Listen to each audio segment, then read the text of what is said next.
The Lord be with you. And with your spirit. A reading from the Holy Gospel according to St. John.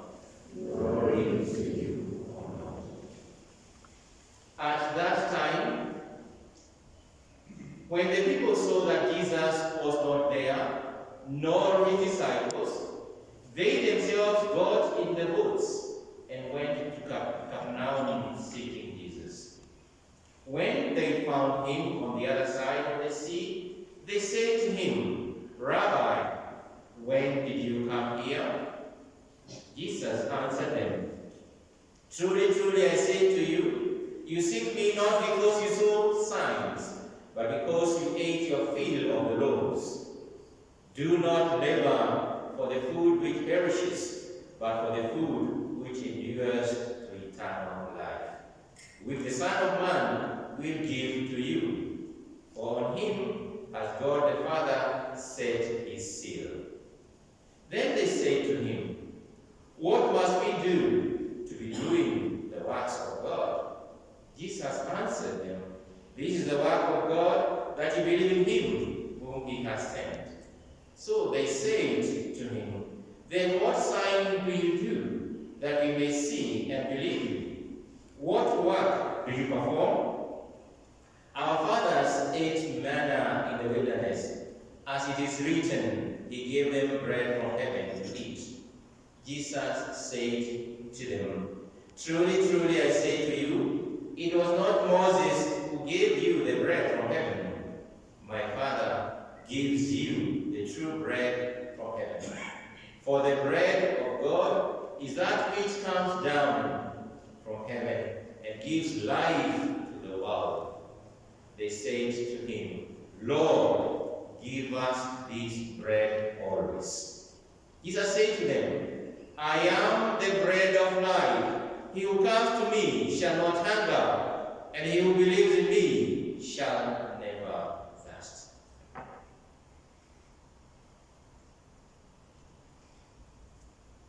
The Gospel of the Lord.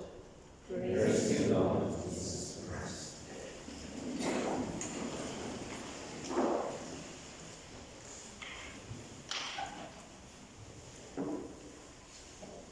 God is good, Always. and all the time, Always. and that is nature, wow, and I am a witness of the Lord's goodness.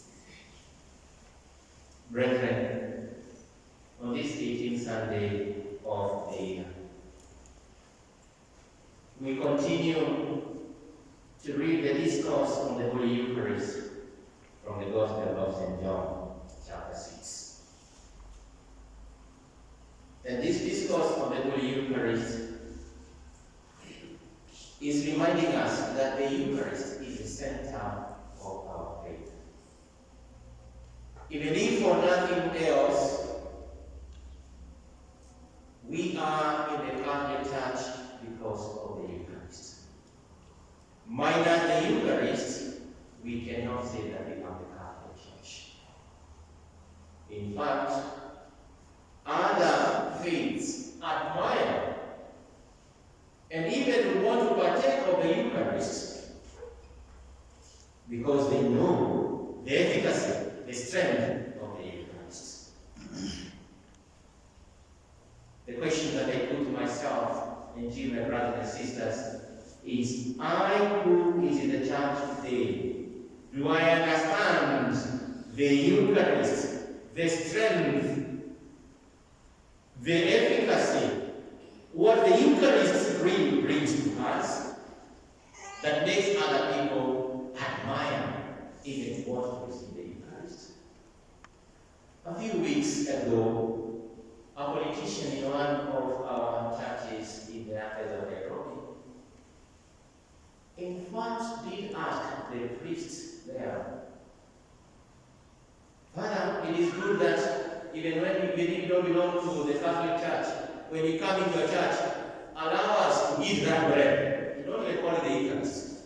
Allow us to eat that bread. We feel bad when you people are eating and you're not eating. Did he really understand what the Eucharist means? He was looking at food and seeing as people sitting on a table and others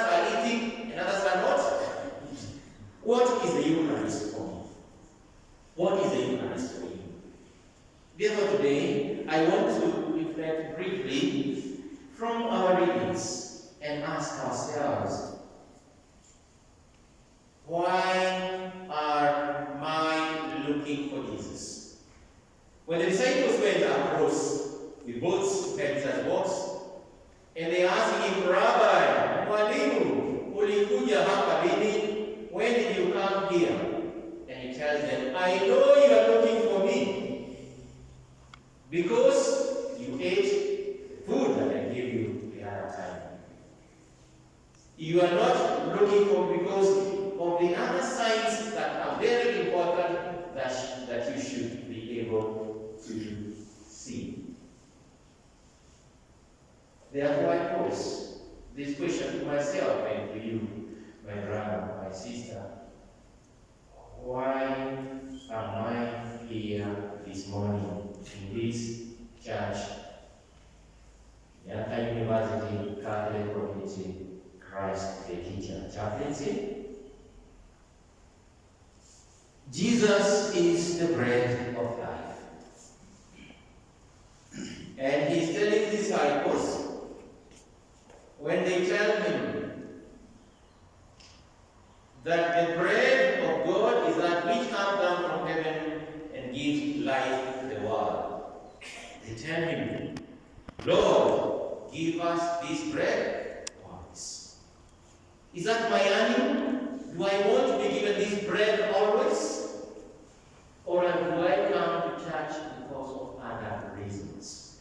Just like the disciples followed him, not because they wanted signs, but because they wanted to be fed of the physical bread. They wanted to see another miracle. But we have people who go to church, and even sometimes the preachers who are advertising the service that is going to happen on a particular Sunday, they will advertise in very big and says, come to the service expecting what? Miracles. Isn't it? Come this Sunday, there will be miracles. When I come to church every Sunday, do I expect a miracle? Do I go with a miracle? Or do I just come and go back as I came? The first reading is telling us that when the children of Israel have been allowed to come out of bondage in Egypt, where they have been bondage for 430 years. The Lord has released them through the hand of Moses. They have crossed the Red Sea. Now they're in the desert, hot desert. The sun is scorching. There's nothing to eat, nothing to drink. As they crossed the Red Sea and came on the other side and saw how God had destroyed the chariots and the soldiers of Pharaoh, in Exodus chapter 14 and 15, they rejoiced and were happy. Our Lord is great. He has saved us from the Egyptians. But the same people now, in Exodus chapter 16, when they now face hunger, they face death, they murmur. They start accusing Moses. Why did you make us leave Egypt? In fact, in Egypt, when we sat by the flesh pots and ate bread with the food, you have brought us in the wilderness to kill the whole assembly. They forget that a while ago, they were clapping and rejoicing, clapping for God, that God had saved them. Now, they are looking and saying that Moses wants to kill them. He wants to destroy the whole assembly. Why did they leave Egypt? They in fact had a nostalgia of going back to Egypt. And Moses prayed to God. And God answered, I have heard the murmurings of the sons of Israel. Say to them, at twilight you shall eat flesh, and in the morning you shall be filled with bread. Then you shall know that I am the Lord your God. That God does not leave them alone. He's still going to take care of them. He's going to take care of their basic needs of food. And this he does does by giving them manna. And they ate to their fill. We are told that when the sons of Israel saw it, they said to one another, "What is it?" For they did not know what it was. But Moses affirmed to them, "It is the bread which the Lord has given you to eat." It is the bread which the Lord has given you to eat. This is the same thing that we find in the gospel today, when the disciples and the apostles are following Jesus, and they are asking, "Give us a sign." Moses gave us a sign. We were given manna from heaven. Jesus reminds them, it is not Moses who gave the manna, but who gave them that bread? It is the Lord. And we have sung very well, led by our chanter here in the front here. We have all said, the Lord gave them bread from heaven. The Lord gave them bread from heaven. And we are putting it in the past. But I would like to ask us today, is the Lord giving us bread from heaven today? What is it that we are looking for when we come to church? The churches that don't have the Eucharist, they still continue saying, "Lord, you have fed us with the bread from heaven," and they have read the word of God, which is good. Because in Mass we have two tables. For the Catholic Church, we have two tables. We are fed first with the word of God, the liturgy of the word. And the word is rich, and the word is really giving us the path of what we need to get as we go on with our life here, going here. But after that, the other churches do not have anything to offer. But for us, because we are following what Christ told us on the Last Supper, we have the table of the Eucharist, where we are taking the bread as he did.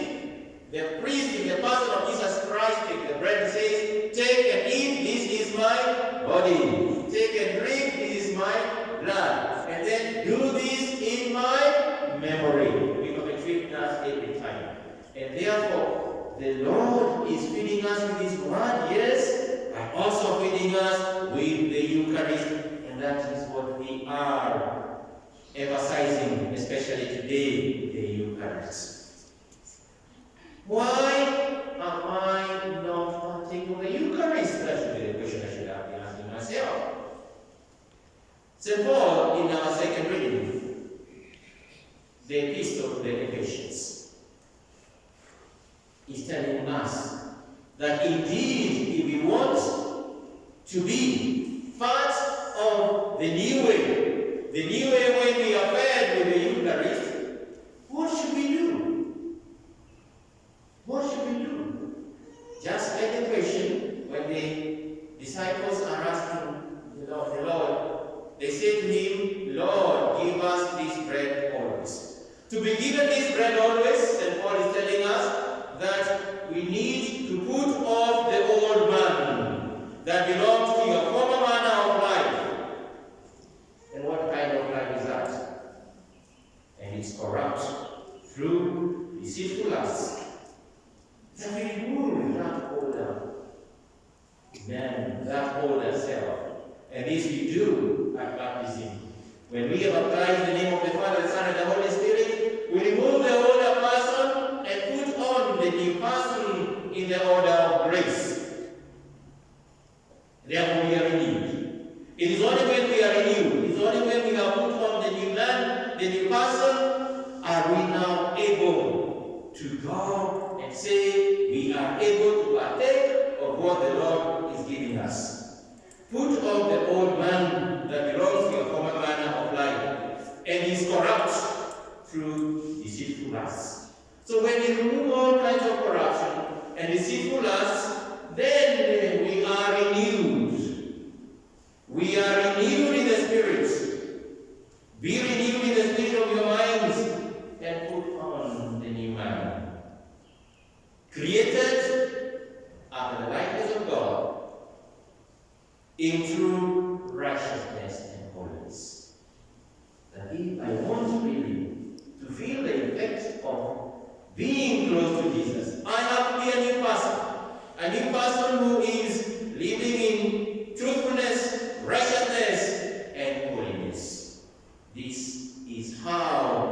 we are going to be able to partake of what Christ is saying. When they tell Jesus, Lord, give us this bread always, what does he tell them? He presents himself to them as he's presenting himself to us today in his word and the Eucharist. I am the bread of life. I am the bread of life. He who comes to me shall not do what? Shall not hunger.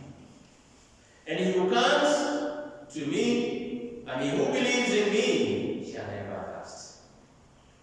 In fact, the Lord is telling me and telling you that being the bread of life, that is inviting all of us. If we don't partake of it, then we go away hungry. We go home fasting. So why were we coming to look for Jesus? If I am going to go away hungry, if I'm going to go away fasting, my brother and my sister, why did I come looking for Jesus? And he's telling me, I am the bread of life. What has happened to me? Have I not renewed myself? Have I not put down the older self? And I'm still walking the older self of corruption, of sin, of lies, of lust. It is a moment for me to begin anew. To begin anew. And the Eucharist is really inviting me and you to the great miracle that there is. Unlike other people who go to pray without the Eucharist, whenever I come for Mass, whenever I celebrate Mass, whenever you celebrate Mass, because Mass is a celebration of the main celebrant and the congregants, we are celebrating signs that are bringing us healing. A sign that is bringing us unity. A sign that brings us forgiveness. A sign that is telling us, like we sang very well, choir sang very well today, in Latin, including the Gloria. Kudos, that was very, very good. And addiction also very good. The one was very good. I was keen to listen. In fact, I realized later on that I was not celebrating the Latin Mass. You realize I say, let us pray what? In Latin. In Latin, I say, no, I think it's English. Maybe some of you never realize that I say, Oremus. Oremus means let us pray. That was very good. Keep it up. But I'm saying, even when we sing so well, are we coming to celebrate Mass with faith that will help us never to fast, never to go away hungry? Because the Eucharist, as we celebrate and as we receive, when you come forward and present yourself, and the minister of the Eucharist of the priest tells you, Mwili wa Kristo, the body of Christ, and you answer what? Amen. That amen is saying, I am receiving forgiveness, I am receiving healing, I want to be one with the rest of the congregants and all the worshippers, because I am guided by the faith in the Lord Jesus, who is the true bread that has come down from heaven. We will rejoice that Jesus Christ is inviting me and you to be healed, to be forgiven. He's inviting us to be one, to be renewed in the new way of life. May the Eucharist be forever a sure sign of miracle that makes us one, moving forward, that we won't go back at all. Those who saw Jesus will not go away. They follow him. Let us follow him all the time. Let us receive him all the time. They say to him, what must we do so that we may be able to follow you all the time? Lord, give us this bread always. And he told them, I am the bread of life. Let us always follow and believe in Jesus, who Tumsifu Yesu Kristo. Amen.